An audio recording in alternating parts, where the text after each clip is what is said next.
With Fluid Engine, you can pin content blocks to emphasize specific content as your visitors scroll through your pages.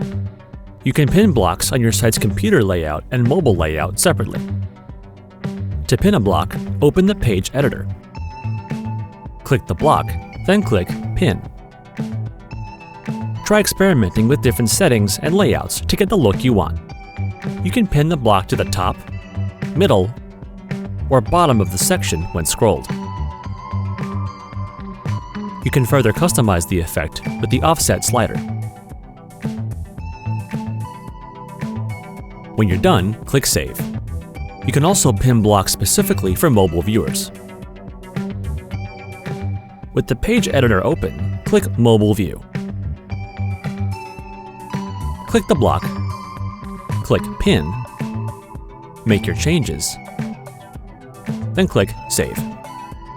Blocks pinned while editing in the mobile view will only be pinned on mobile devices. Blocks pinned on your site's computer layout will only be pinned for visitors on computers.